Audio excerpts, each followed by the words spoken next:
Eto na mga plantita. Grabe na amaze naman ako kahit naman na sobrahan ng natultog or na pukpok yung kamay ko ng ano.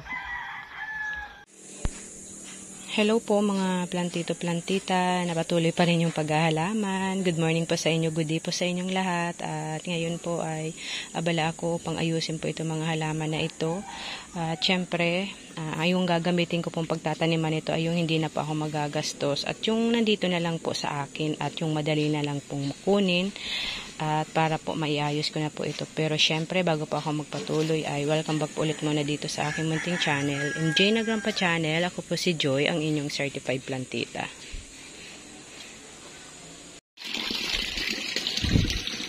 Ito po yung aking gagamitin na pagtataniman po nito mga halaman ko. Kasi mga pinaglagyan ko din po yan at pinagtaniman ng halaman noon at para magamit po ulit. Pero kailangan ko lang tong brasan para mas malinis tingnan. Plano ko sanang gumamit ng bunot, pero kukuha pa ako kung saan-saan dyan nanyugan at maghahakot pa ako. At naisip ko din yung bunot, okay naman siya, pero yung pagtatali kasi ang hirap. Tapos kung gagamit ka naman ng tire wire ay madaling kalawangin at matanggal. Kung yung tansi naman yung gagamitin, ang hirap ibuhol. Kaya ito na lang yung naisip kong paraan na kaya ko at mas madali. Kaya kailangan ko po muna itong linisin bago po ako mag-proceed sa pagtatanim nitong mga halaman ko po. Ito po, bali ready na po sila at linisan ko lang po sa labas. Ang loob ay hindi na masyado. At yung gagamitin ko po dito ay balat po ng nyug. Ayan po. Bali 2 taon na po ito. Mahigit na naka-stack po, kaya mapapansin nyo po parang talagang akala mo may halo ng lupa. Yan na po. Dito ko po itatanim yung mga maliliit po na halaman. Ayun nga po mga plantita, bali tapos ko na pong itanim itong aking mga halaman at yung taniman ko po nito, yung ginamit ko po nito ay yung pinakita ko na nga po, yung balat po ng nyug na napakatagal na po dito sa akin, kaya parang akala nyo po may halo na ng lupa. Bali itong maliliit ay 14 pieces ito. Ayan. Bali mga ano yan, mga half moon yung size niya, yung kalahati lang. Ang ginawa ko po, pinagsama ko yung dalawa, pinag-asa-asawa ko para magmukhang ganito. Ayan. Yung parang pabuka siya. Ayan, tapos yung ano naman, yung malalaki, umuulan dito po sa amin, ay bali 11. 1, 2, 3, 4, 5, 6, 7, 8, 9, 10. Ayan, 11 po. Pero ito lang yung walang partner, wala siyang asawa, kasi wala na po. Kaya ginawa ko po talagang pagsama-samahin yung dalawa para maganda yung ano niya, hugis niya, or yung ano niya, forma. Pag ganyan kasi, ayan po, bakante. Malakas na yung ulan. Tapos po, ito po talaga, meron po talaga ako nitong dapat paglagyan. May project po talaga ako nito dito sa aking garden na gusto ko pong ma-achieve. Pero kailangan ko pa po ng mga materials para magawa ko po yun. Net. Kailangan po may net para hindi talaga sila masunog, para may mag-filter na ng init ng araw para hindi sila ma-stress masyado sa direct sunlight. Kasi yung paglalagyan ko po nito ay direct sunlight. Pang-design ko po talaga ito. Kaya sa ngayon po, dahil wala pa naman akong materyales na pwede kong gawin, dahil meron nang ako nitong mga halaman na ito at naitanim ko na, sa ngayon po ay ang gagawin ko muna nito ay ilagay ko muna sa ibang part ng aking garden na hindi sila ma-stress, hindi sila paglaruan ng pusa or anuhan ng aso. Kaya ayan po. Ganyan po kadami at bali 14 yung maliliit, 14 na pot, 11 na pot naman yung malaki. Ito po, iba ito. Pinagsama ko na lang. Ayan, iba itong uri ng fern. Kung makikita nyo po yung ano niya sa dito. Ito po kasi ay hindi naiinitan. Kaya medyo ang kulay niya po ay ganyan dark. Ito po ibang klase naman ito na fern. Pinagsama ko na lang sila kasi wala naman ng pwedeng eterno. Ayan muna mga plantita. Pakita ko na lang po sa inyo ulit pag naano ko na po, naiayos ko na po sa mga dapat po nilang paglagyan.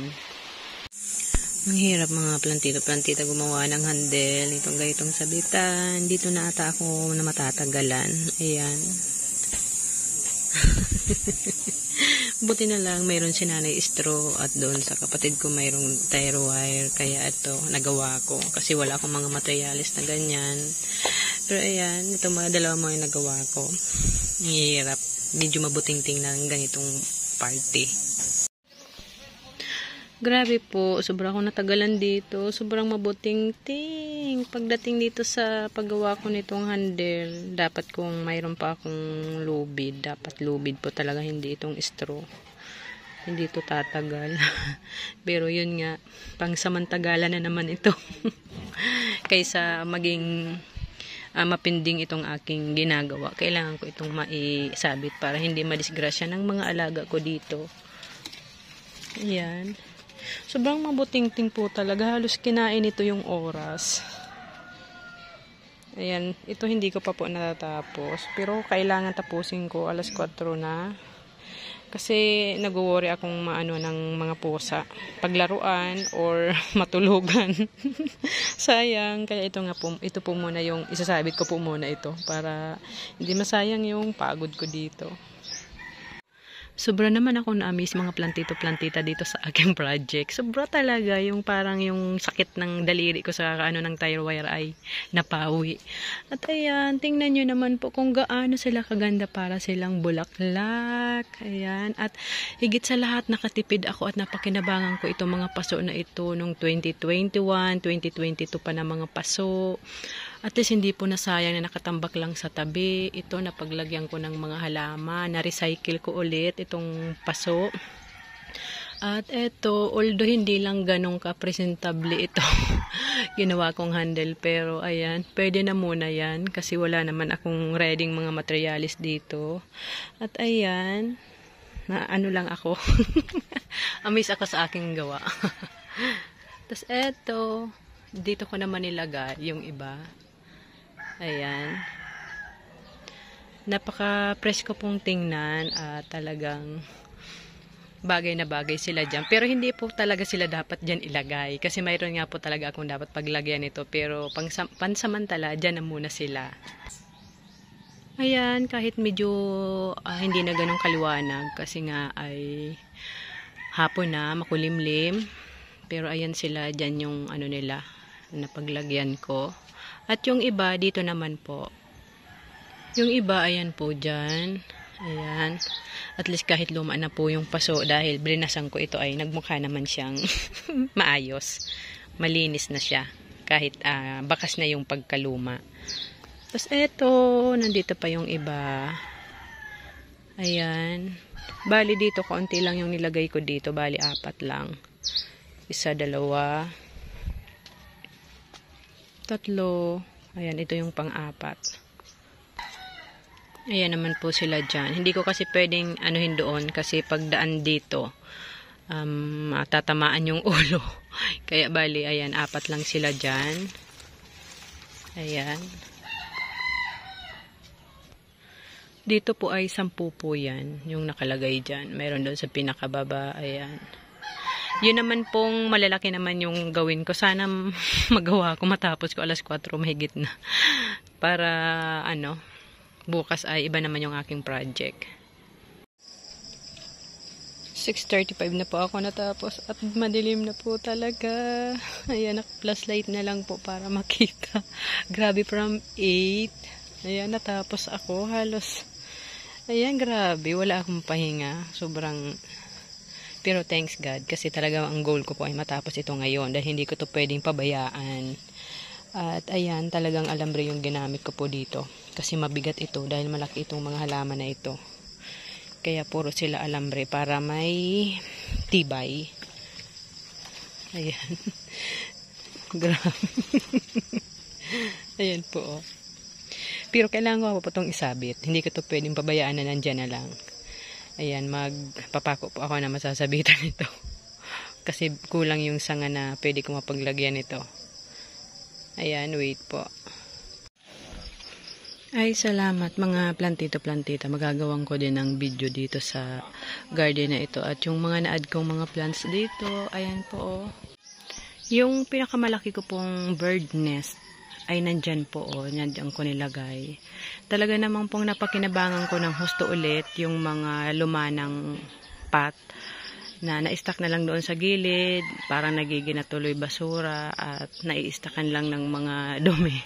At ayan, brinasan ko na lang sa loob para naman maging malinis ulit at kahit paano luma na ay hindi naman mahalata. At dyan nga po nilagay ko, isinabit ko yung pinakamalaki. Tapos yung medyo maliit-liit ko lang nandito ko rin inilagay po dyan. At alam niyo po ba yung pinaka-cutest na artwork na nagawa ko dito sa aking garden ay yung ganito, yung may padripod ako na may halaman. Sobra pong tigas ng kahoy na ito. Talaga pong oras din yung nagugol ko dito sa pagpuputol po nito. Kasi akala ko po malambot lang itong driftwood. Napaka tigas na po pala. Kung makikita nyo po sa wood niya po. Sobra pong solid. At bali 4 itong nagawa ko. Parang na-inspire pa po tuloy akong humanap ng mga ganito dyan sa mga naaanod ng baha. Kung mayroon pong makita. Para po malagyan ng orchids. Kasi mas aesthetic. At saka ang cute niya po. Ang ganda. Tulad niyan po Sobra ko itong na-appreciate. Sobra talaga ako nakitan po dito. Tapos ito. Maliit lang kasi to. Ayan. Maliit lang siya. Ayan, pagplantita po talaga. Tsaka ito, ayan, magkaputol naman silang dalawa. Ayan. Nakakatuwa po na ang dami rin ng halaman dito sa garden na ito kahit maliit lang.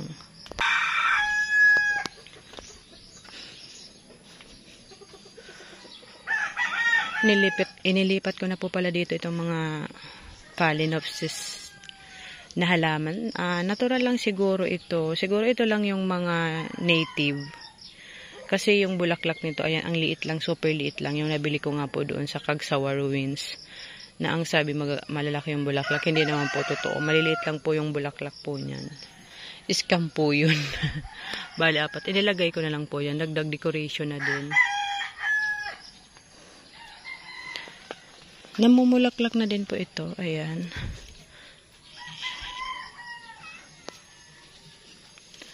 Sobrang lang ganda ng mga halaman na nakasabit-sabit sa taas. Kahit nakapat lang po. Tingnan niyo po. Ang ganda nung para mga bulaklak sa taas yung mga bird nest. Kasi kung ilalagay ko po kasi sa balat ng nyug, dahil po malalaki na yung mga bird nest, ang hirap pagkasyahin at saka ang hirap taliin, walang tagahawak. At ito nga po talagang narugado ito medyo na stress po ito dahil sa kakadiin, sa kakapursa, sa kakabanat, sa paglalak ng tire wire. Kaya talagang, din, tawag dito, sakripisyo din po talaga. Pero kahit hindi naman siya bunot, maayos naman kasi at least po nagamit ko itong mga lumang pot na hindi na lang nakalagay or nakatambak sa isang tabi.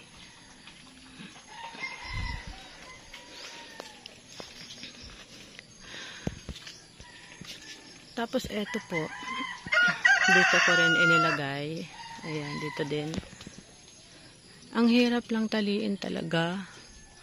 Gumamit naman na ako ng plies, pero ito kasing na to. Ang hirap. Pag mag-isa. Pero at least na-survive ko to 7:30 na ako nakatapos nito po sa paggagawa nito. Talagang kagat-kagat ko na lang tong cellphone ko para mailawan ko kung saan ko isasabit. Kasi sabi ko nga po doon sa unahan ng video ay kung paglaruan ng mga pusa. Kaya ayan. Worth it naman po yung ko dito, yung pagod ko. Kasi talagang nasatisfied po ako doon sa naging outcome nang nilagay ko na sila dito sa aking garden, nang isinabit-sabit ko na. Sobrang nakaka-amaze. Ang sarap maging plantita. Ang sarap magtanim ng halaman sa mga gulay at ibang mga pananim, mga root crop. Hindi pa ako ganong kalaki. Hindi siya masyado lumalaman ng marami. Yung kamuting kahoy na tanim ko po doon sa may dulo ko, ang lalaki po ng mga katawan. Yung hawak niya, galos sing laki ng takyag ko, ng braso ko. Tapos po yung laman niya is lang, 2. Yung ugat-ugatin pa po. Kaya sabi ni nanay, hindi ka maswerte, Joy, sa pagtatanim ng mga ganito. Ay, kaya sabi ko, siguro sa halaman lang. Handa, iwan ko po. Tapos ayan. Ganyan naman po siya. At ito naman yung isa. Sobrang nakaka-amaze ang mga halaman, mga plantito-plantita. At talaga namang kakaibang saya ang naibibigay po talaga. Sa akin, sa experience ko. Although sobrang nakakapagod, talagang mawawalan ka ng time sa sarili mong mag-ayos, mawawalan ka na ng time mag-lotion. At yun yung kakaakibat ng paghahalaman. Parang wala ka ng paki kung yung kamay mo madumi or may kalyo na. Okay lang kung saan tayo masaya. May gusto pa akong maitanim dito sa garden ko pero ayan, siguro to follow na lang. Pero ang sarap lang, bawat sili po dito sa aking garden, nakikita ko yung mga verdness na nakahanging. Ayan, mga nakasabit. Sobrang amazed na amazed talaga ako. Tapos yung isang malaki, ayan, nandito din. Ayan po, oh. Bali, itong nilagyan na ito, maliit pa yung mga anak ko nito. Mga baby pa po talaga sila sa lalagyan na ito. Napakatagal na nito. Nabutas na. Pinagtaniman ko na ito dati ng mga halaman. Inalis ko naman. Tapos ngayon nagamit ulit. At least napakinabangan po ulit. Ito pa po, oh. Ayan. Super cute. Nakasabit din yan. Talagang ang ginamit ko na po talaga tire wire kasi para tumagal at para may tibay kasi mabigat na po. Ang ano ko po nito ay bunot lang, yung balat lang po ng nyug ang ginamit ko po. At eto, yung maliit lang na hindi ganun kalalaki yung dahon, nandito lang din sa ibaba. Ayan. Tingnan nyo naman po kung pagmamasdan nyo po kasi medyo lumayo-layo po ako. Ang sobrang refreshing nung vibe na ganyan yung naad na mga plants dyan. Sobrang lang pong din pag ganitong umagang 7 AM pa lang. Sobrang nakaka-relax lakad-lakad, magbisita sa garden.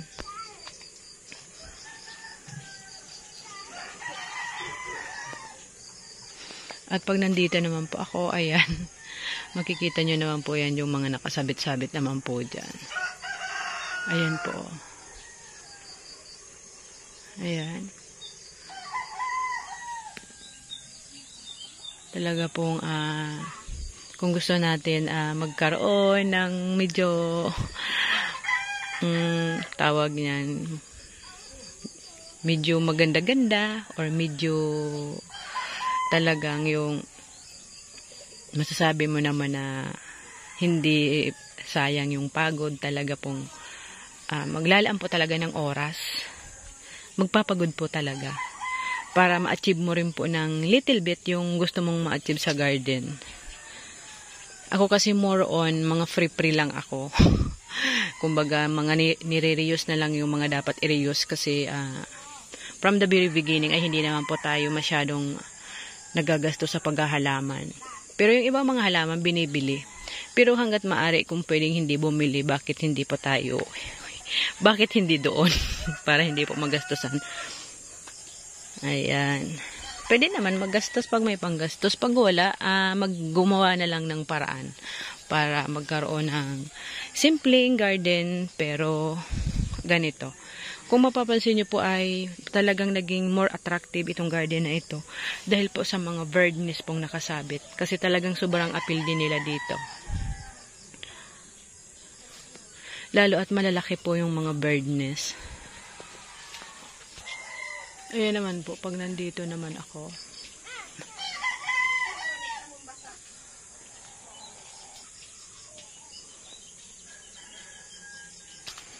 Thank you po sa pagsama niyo ulit sa episode na to. Kahit ang iba ay boring na sa ganitong mga content. Kaya si Plantita Joy boring na rin mag-upload. Kumbaga yung upload ko na lang po para talaga doon sa mga willing na lang din talagang manood. Pero talagang hindi na po to uso eh. Kaya kumbaga po sayang na din lang talaga yung basta yun po. Update na lang. Kasi mayroon pa naman sa mga organic viewers ko din talaga. Waiting pa rin sa update. Pero to be honest, hindi na ito ang trend. Kaya, ayun. Ayun, sabi ka, nagpakatotoo lang po tayo na hindi na talaga ito yung usong mga content. Iba na yung uso kasi siyempre busy na yung tao at ang dami ng mga content na mas nakakatawa mas entertaining. Ang ganito kasing content, mga pang-adult ito. Hindi ma-entertain ito yung mga young generation. And thank you so much po sa lahat ng subscribers, sa lahat ng viewers, sa mga nagko-comment, nagla-like, and nag-share. Thank you so much po sa inyong pagsama. And God bless you all po.